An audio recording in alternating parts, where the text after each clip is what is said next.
You're here in Iraq. As you know, when you go back home, there will be a big debate in the Congress and in the country about what next. Has the surge worked? Is it time to draw down at least the surge troops? Many would ask, is it time to draw down even more troops? And there are some who say, at least hit pause and maybe even send more to solidify the security improvements. John McCain would say?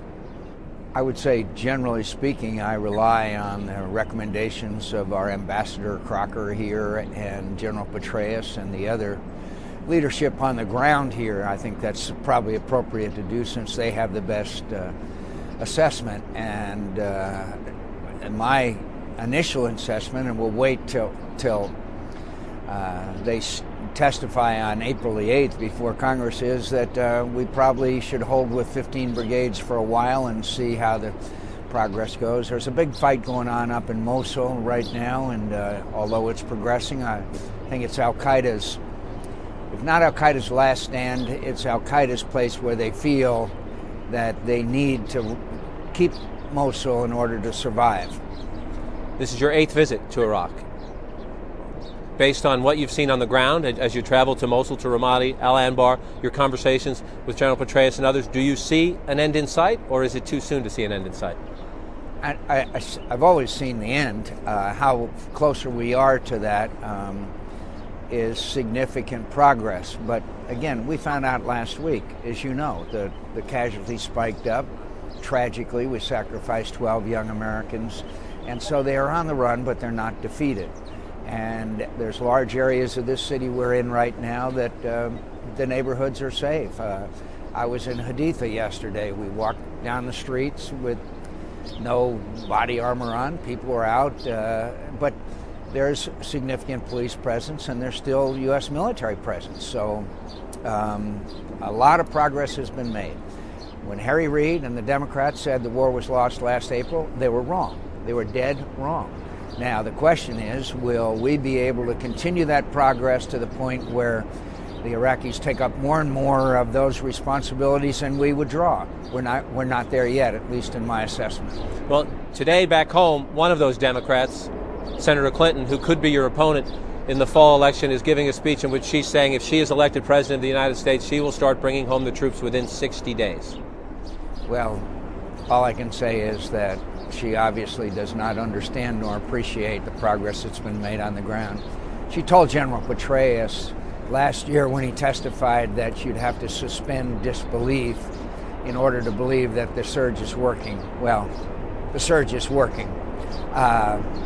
So I just think what that means is Al-Qaeda wins. They tell the world that, and we fight here again and around the Middle East, and their dedication is to follow us home.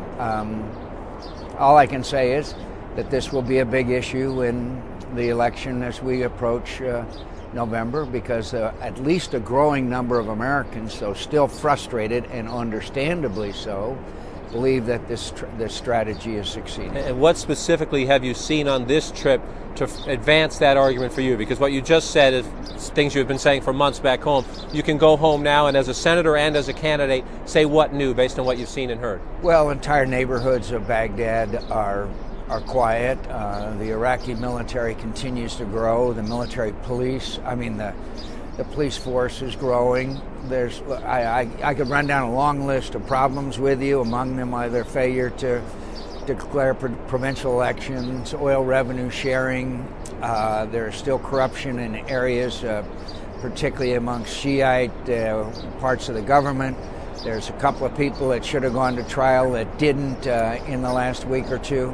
But when you look at what's happened over the last year, in the view of most objective observers, it's a pretty remarkable improvement. You mentioned improvements, and you mentioned walking down the street yesterday. I tried to go yesterday to the Sharjah market, where you went a year ago when you were here. And there was a big controversy at the time. You said, look, see, I can walk down this market street. Iraq is getting better. Some of the merchants said afterwards, well, it was only because you had 100 troops and the general on the ground with you. It's unsafe for an American to go to that market now, and that neighborhood is in control of Muqtada al-Sadr's Mehdi army. How much of the success or the improvements in security do you attribute directly to the surge, and how much to the point that maybe al-Sadr has made the political calculation to just keep his powder dry for now? Al-Sadr has been, his influence has been on the wane for a long time. He has been out of the country. He has declared that he's going to devote his time to thought and prayer. There's no doubt that in Sadr City, it's a very tough place, and still there's a hotbed of his followers, and it's a difficult place to get into. So all I can say is that yet there are other neighborhoods of Baghdad where kids are out playing soccer, people are in the street. Now, I don't know where exactly it is that John King may or may not be able to go in safety and security, but I would argue that if this surge continues to succeed, there will be more places where you can. If necessary, if the general came back and said, we've made progress to this point, but to get to the next point, I need more troops, is John McCain willing to go to the American people knowing that that is unpopular and say for a period of time we'd send even more? Look, I don't anticipate that. Everything I've seen on the ground, I don't envision that scenario. But as I said a long time ago, my friend, I'd much rather lose a political campaign than lose a war. So I will do what's necessary as long as we can achieve success, and there's no doubt in my mind that we are achieving success, that I'll support whatever is necessary, with the full awareness that the American people over time will not support an unended commitment that doesn't succeed. That's just the way democracies work. General Petraeus has voiced his own frustration with the pace of political progress. What can John McCain do from your perch in the United States Senate, or if a few months from now you are in the Oval Office, to speed up the process, to put a boot to them if necessary, to make them get things done that they've simply refused to do, whether it's because of a lack of will or a lack of competence? Well, General Petraeus has actually said he's pleased with some of the progress. All of us are frustrated with some of the progress they haven't made, particularly provincial elections. That needs to happen. The Sunni boycotted the elections last time, and now they're ready to take part in the election. Thousands of young Sunnis are now in these patriotic brigades and protecting their neighborhoods, and now they want to have representation as well. They need to pass the oil revenue sharing, the hydrocarbon law. They need to have a better functioning government in many ways. They've got too many ministries. They've got too many bureaucracies. And rule of law is probably, if I had to set priority, frankly, the rule of law is the highest priority. But that's always the highest and most difficult challenge when you establish a democracy. Now look, here's the situation. Let me just tell you again. We are succeeding, and we can succeed, and American casualties overall are way down. That is a direct contradiction to the predictions made by the Democrats, and particularly Senator Obama and Senator Clinton. I'll be glad to stake my campaign on the fact that this has succeeded and the American people appreciate it. Now, will we be able to succeed fast enough? Will Al Qaeda be able to come back? That's a tough question. They're on the run, but they're not defeated. And so part of the job of a president is to persuade the American people, you disagree with me on this one, but I need you to follow me, and I need you to support me. If not for me, for the young men and women who are here, and the young men and women who have come before them. How do you, it's 5 years this week, and as you know, the American people have soured. Some are just vehemently opposed, some are just tired. How do you go to them and say, I need you to rally? You show them the facts on the ground. You show them the statistics. You show them parts of the country that are under the government's control. You show them the progress made by the Iraqi military and now training of Iraqi police, recognizing full well that for nearly 4 years we pursued a failed strategy, one that I fought against with everything I possibly could, and advocated this new strategy. And when they see General Petraeus, as they will again on April the 8th, they will have some confidence in the leadership and the men and women who are serving. And I also have to point it out to them the consequences of failure as advocated by the Democrats. As I said, Harry Reid declared the war lost. No one here believes that the war is lost. That was last April. No one believes that if you just get the troops out as quickly as possible, there'll be anything but chaos, genocide, and we'll be back at much greater cost in American blood and treasure. And I'm not going to let that happen if I possibly can. Do you worry that the leadership here in Iraq might be waiting out the Bush administration? One of the issues on the table is, should the United States negotiate a security agreement under which U.S. troops could stay here in a sovereign Iraq for whatever period of time. I don't want to have a debate about 100 years or anything else. Yeah. But should the United States be negotiating, should President Bush be making that a top priority so that whoever takes office in January has that agreement in place and does not have to deal with the difficulty of negotiating it? I'd like to see that status of forces agreement we have with many, many nations around the world. It's not an unusual thing. But the key to all this, really, John, is not so much the agreement.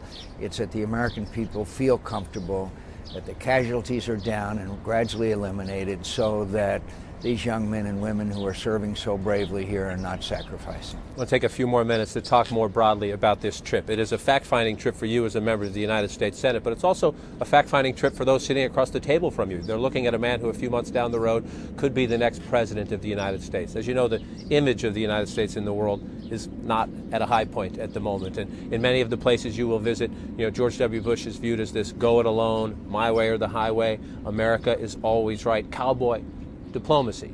You have said jokingly, but things like bomb, bomb, bomb, bomb, bomb, Iran. Who do you want them to think John McCain is? How are you different from George W. Bush?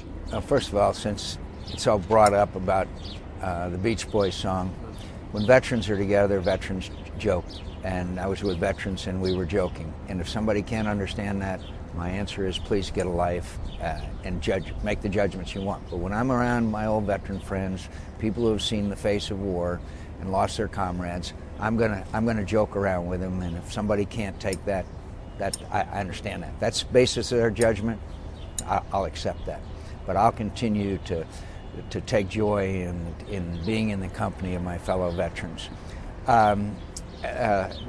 We're not doing as badly as some portray in the world. Sarkozy, President of France, wants better relations with us. Gordon Brown continues the special relationship. We continue to enjoy good relations with Chancellor Merkel. I know all these leaders. I've met with them many times in the past, and I'll continue to spend time with them and tell them that I'll join with them to try to address climate change.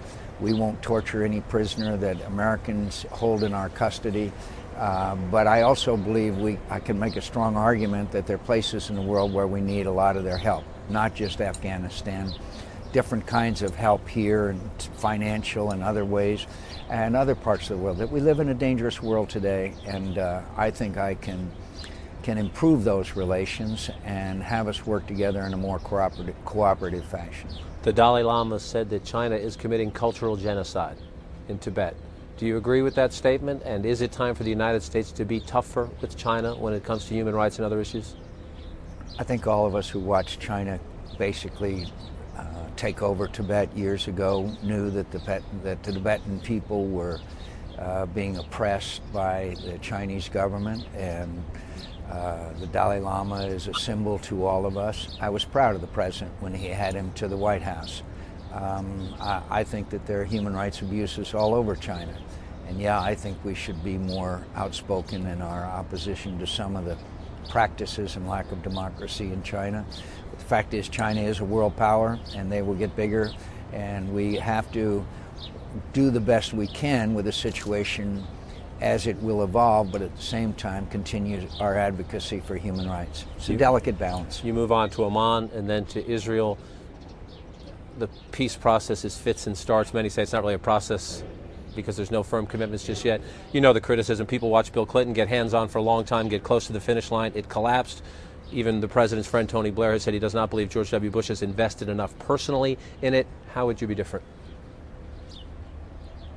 I would keep constant and unrelenting pressure on all sides to try to bring them to the table to bring about an ending to this conflict.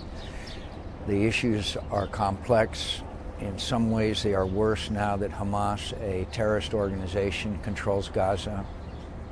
There is still corruption. There are still ungovernable parts of the Palestinian areas.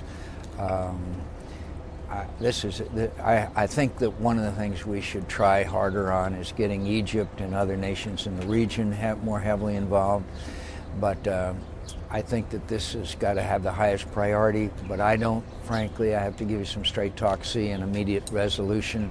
But I think we need to go back to step-by-step process. Let me ask you lastly, at the end of this trip you have a political fundraiser, and it has some saying, well, how can you call it a Senate trip or an official trip when at the end in London you will be raising money for your campaign? Answer those critics.